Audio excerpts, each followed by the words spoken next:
Hello everyone, I am the Medic Kirby, and welcome to my channel, The Commander Tavern. The Commander Tavern is a channel dedicated to my favorite Magic the Gathering format. The Brewery is a series on this channel showcasing my spicy brews and other deck techs. On this episode of The Brewery, I'll be discussing my take on a commander from the Lord of the Rings, Lord of the Nazgûl. If you like this deck or any of the cards I'll be mentioning throughout the video, please consider using my TCG Player affiliate link when purchasing those cards. You can find that link down in the description. It'll really help out the channel. But the very best way you can help support the channel is with my Patreon. There are plenty of perks for being a patron, such as early access to certain videos, exclusive deck techs, gifts, and more. You can also support my channel for free by simply liking, subscribing, and sharing, which also helps out a lot. I put out a video every Monday, so you don't want to miss out. You can join my Discord server for free if you want to join the Commander Tavern community. All pertinent links are down in the description. Alright, let's get back to the episode. Lord of the Nazgûl is a 4/3 Wraith Noble with flying for 3 generic, 1 blue, and 1 black. It has a Lord effect which includes itself, giving all Wraiths you control protection from ring bearers. This is a very niche effect though, because if your opponents never get tempted by the ring, then they'll never have a ring bearer. In any case, his best ability is his triggered ability. Whenever you cast an instant or sorcery spell, you create a 3/3 Wraith with menace. Then, if you control 9 or more Wraiths you control have base power and toughness 9/9 until end of turn. To say that Lord of the Nazgûl is a Wraith tribal commander is quite the understatement. I absolutely love that we have a Lord commander for a creature type that we haven't had before. So far, no other cards have cared about Wraiths, but now we have one. Granted, Wraiths are few and far between, but fortunately there are enough to make the deck work. And in any case, the commander creates Wraith tokens, so we don't have to worry about having actual Wraith creatures in the deck. That being said, let's see which ones are included. Canoptic Wraith, Witch King of Angmar, Witch King Bringer of Ruin, and Rin Wraiths are all relatively new to the game, and you can tell with the golden triangle hollow foil stamp. However, they're amazing on their own, but even better in the deck. While Canoptic Wraith is used mostly as a mana acceleration piece since it's like Burnished Heart but requires connecting with combat damage, you can also use it as a beater since it's unblockable. If this became 9/9 and then had other buffs on it, it'll deal quite a chunk of damage. So it's amazing early game as well as mid to late game. Witch King of Angmar has a great deterrent effect on it since it forces opponents to sacrifice one of their creatures if it dealt combat damage to you. Then the ring tempts you, which is going to matter for the next set of Wraiths we're going to see. If that weren't enough, it's a 5/3 flyer with the potential of becoming indestructible if you discarded a card to it. Witch King Bringer of Ruin is another 5/3 flyer with a built-in edict effect. Whenever it attacks, the defending player has to sacrifice their weakest creature. What's great about this ability is that it triggers on attack and not combat damage. Ring Wraiths can serve as removal, albeit a bit more expensive as 6 mana, but it can get rid of most of the annoying creatures in the format. It's a 5/5 without evasion, but whenever the ring tempts you, you can return it from your graveyard to your hand. So this combos amazingly with Witch King of Angmar. While there are 5 Wraiths not from Universes Beyond products, they weren't necessary to include because we can run up to 9 copies of Nazgûl in the deck, which is running all 9 of them. If you want to kind of keep the singleton spirit of the format, you can run all 9 different arts for it, but as the recording of the video, they have been going for a pretty penny, so keep that in mind. That being said, they're amazing here. For just 3 mana, you're getting a 1/2 with Death Touch that has the ring tempt you when it enters the battlefield. If that weren't enough, whenever the ring tempts you, you put a +1/+1 counter on each Wraith you control, so they all also have a Lord effect. When combined with Lord of the Nazgûl, this can be especially busted since it changes the base power and toughness, but that doesn't affect any counters on the creatures. So if our Wraiths had 3 +1/+1 counters on them, and then our commander's trigger resolves, we'd have 12/12 Wraiths. Absolutely crazy. Nazgûl Nexus isn't a Wraith per se, but it does turn all creatures we control and outside of the battlefield into Wraiths. Not only is it worth it since 22% of the deck's creatures aren't Wraiths, but for 3 generic and tapping, we create a 2/2 Shapeshifter with Changeling, which is essentially creating a 2/2 Wraith for all effects and purposes. And with Cavern of Souls in the deck, Nazgûl Nexus essentially makes it so that any creature cast with the Cavern is uncounterable. It's still relatively expensive, but thankfully unnecessary for the deck to run. Speaking of lands and shapeshifters, Glasspool Mimic is included as a way to copy any key Wraith or other non-legendary creature in the deck, all without taking up a spell slot since its backside is a land, assuming you aren't greedy and play it as a land if you need the land. In any case, this is like a 10th copy of Nazgûl or any other key creature, which we'll soon see. Not to be outdone, Sakashima of 1,000 Faces, Sakashima the Imposter, and Spark Double are also included. They're not Wraiths per se, but their main function here is to copy Lord of the Nazgûl. That way we get even more Wraiths whenever we cast an instant or sorcery, making that 9th Wraith clause happen much sooner. Unfortunately, the 9/9 power toughness change isn't a buff per se, so they don't stack. But still, getting more Wraiths while also having more 4/3 flyers is pretty busted here. Hum of the Host also helps us make more copies of Lord of the Nazgûl. Every king needs his crown, right? This equipment is epic here as the non-legendary token copy also gains haste, which makes swinging in with our Wraiths even more aggressive. All that being said, the best way to get Wraiths in the deck is to create them via our commander. The deck is 29% instants and sorceries, of which almost all of them are 1 CMC cantrips.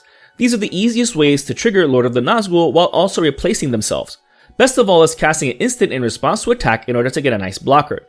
Birthday Escape isn't an instant, but it's still amazing in the deck since it draws us a card and has the ring tempt us, which is amazing when we have even just a handful of Nazgûl in play.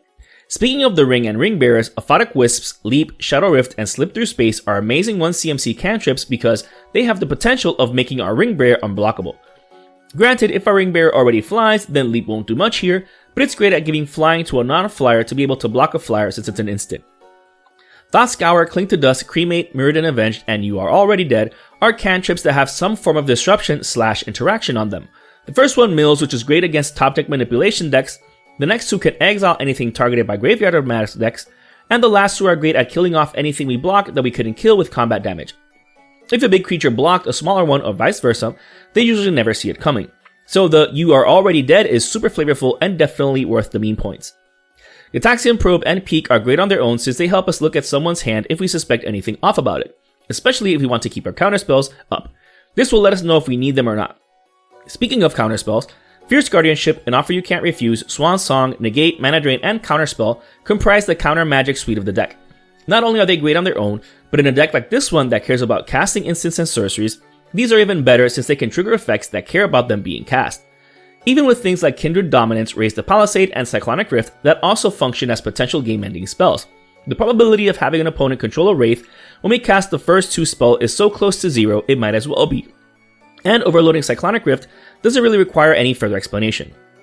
Going back to the cantrips, Brainstorm, Consider, Opt, Ponder, Preordain, and Serum Visions don't have any special effects like the previously mentioned ones, but at least they provide some form of library manipulation. That way it's not just draw a card like the remaining 2 cantrips, Obsessive Search and Visions of Beyond. These are just strictly drawing a card at instant speed. At least if we had to discard a card, we can discard Obsessive Search and then cast it. Keep in mind that when the ring is at level 2, we loot 1 whenever the ring bearer attacks. And these 20 cantrips do even more work if we controlled Archmage Emeritus, Serum Sovereign, and or Trail of Evidence. Having the first one in play while we cast a cantrip is essentially drawing 2 cards for just 1 mana, or even 0 if it was Gitaxian Probe. Serum Sovereign doesn't draw us a card on its own, but it gets an oil counter whenever we cast a non-creature spell, which is even better since 65% of the deck's spells are non-creature. In any case, you can pay 1 blue and remove an oil counter from it to draw a card and then scry 2. So you're essentially banking Serum Visions each time you cast a non-creature spell. So good. Trail of Evidence also banks cantrips in the form of clue tokens, which isn't super fast or mana efficient, but still a good way to draw cards here. However, Kindred Discovery provides insane levels of card advantage. We're obviously choosing Wraith when it enters the battlefield. This means that casting any cantrip while we control our commander will essentially draw us 2 cards, since the Wraith token entering the battlefield will trigger the enchantment. If that wasn't enough, attacking with a Wraith will draw us a card per Wraith attacking. Absolutely busted here. The amount of cards this deck draws is so much that Reliquary Tower, Thought Vessel, and Decanter of Endless Water are included.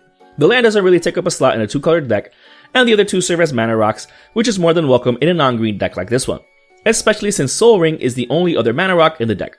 While so many cards in the deck have only a single colored pip in its cost, we want to cast the commander as early as possible. I still wouldn't run Jewel Lotus over Soul Ring in the deck though. The deck also has other ways of making the most of all these cantrips besides the commander. Invasion of Arcavios, the only battle in the deck, is already decent as a tutor for an instant or sorcery, especially if you tutor for a counterspell or one of the game-ending mass removal pieces. However, since we have so many evasive creatures, it's very easy to attack it and then have it transformed into Invocation of the Founders. This enchantment is absolute madness with the cantrips in the deck. It does seem like it takes some work to get here, but not really. We get to tutor for an instant and then we can swing in with flyers or creatures with menace to transform it. Speaking of casting and copying cantrips, Professor Onyx, the only planeswalker in the deck, is an absolute house here. Whenever we cast or copy an instant or sorcery, she has all opponents lose 2 life and we gain 2 life. While the deck is not running Chain of Smog as a game-ending combo for her, we already have other ways of winning. While her other abilities could be useful depending on the situation, her inclusion is solely because of her Magecraft ability. A similar effect is found on Rona Sheoldred's Faithful. She won't trigger if the spell is copied, but at least each time we cast an instant or sorcery spell, each opponent loses 1 life. As a bonus, she can be cast from the graveyard, making her another great card to discard whenever we attack with a Ring Bearer at level 2 or more. In any case, having both Liliana and Rona in play when chaining into a bunch of cantrips is glorious. Murmuring Mystic and Tolerant Sky Summoner also make the most of us casting instants and sorceries by creating flyers each time we do. The Mystic only creates 1/1s while Tavern creates 2/2s, but that's okay. While they're not Wraiths, that's what Maskwood Nexus is for. In any case, they're great at chump blocking or helping with an Alpha Strike. I'm running Elixir of Immortality and Mystic Sanctuary to also make the most of the cantrips. While the cantrips replacing themselves help thin the deck and help us dig deeper for answers or more copies of Nazgûl, we also want to keep triggering our Magecraft type effects. That way, for more grindier games, we can have more ammunition in the tank. In any case, shuffling our cantrips back into the deck just gives us more things that replace themselves anyways. Mystic Sanctuary is great at getting back any key instant or sorcery like a counterspell or mass board interaction, especially since it can be done at instant speed thanks to the fetch lands in the deck. While only 4 of these 7 fetch lands can get Mystic Sanctuary, they're still great because you can ramp it in at instant speed. So in response to a cantrip, you can essentially get that key instant or sorcery from your graveyard back into your hand. It just goes to the top of the library first. Speaking of ramping lands, Wayfarer's Bauble, Navigation Orb, Sword of the Animist, Bitter Thorn, Nissa's Animist, and Sword of Hearth and Home help with just that. The best kind of mana acceleration is land-based because so many players refuse to run mass land destruction effects. Recall that you can also ramp for basics with Canoptic Wraith too. Some of these are depending on attacking, but the deck is pretty aggressive anyways. Also, since the ring makes the Ring Bearer unblockable by creatures with higher power, it provides some evasion for the swords to be equipped for value. Cabal Stronghold and Urborg Tomb of Yawgmoth can't be ramped for, but they're definitely worth running. While the Stronghold only counts basic swamps, keep in mind that Urborg doesn't erase types, so any basic islands that are now swamps will be counted by Cabal Stronghold. Super important. I'm not running Cabal Coffers in the deck though, because it doesn't tap for mana on its own, plus most of the cantrips are blue anyways. Cabal Stronghold though is good enough here. The rest of the deck is just the rest of the lands. The deck's running Watery Grave, Sunken Hollow, Fetid Pools, Ice Tunnel, Contaminated Aquifer, Sunken Ruins, Command Tower, and Ancient Tomb, as well as 7 of each basic land for those basic land ramp effects in the deck, along with all of the previously mentioned lands. As with all of my deck techs, you can build your mana base according to your budget. Whether you include more expensive cards or even cheaper cards is up to you. You do you. This brew is just an idea of how to build around the Nazgûl. While you can definitely include more of the wraiths already printed or focus more on instants and sorceries, the fact remains that this commander cares a lot about both. Finding the Goldilocks balance between them was a bit of a challenge, but I am quite content with how the deck performs. If you do go heavy on spell slinging, I suggest including as many cantrips as you want. If you're interested in the deck list of this spicy brew of mine, you can find a link to it down in the description.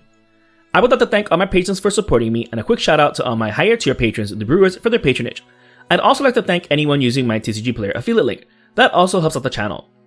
And to everyone, thanks for watching this episode of The Brewery on the Commander Tavern. I am the Menace Kirby, and happy brewing.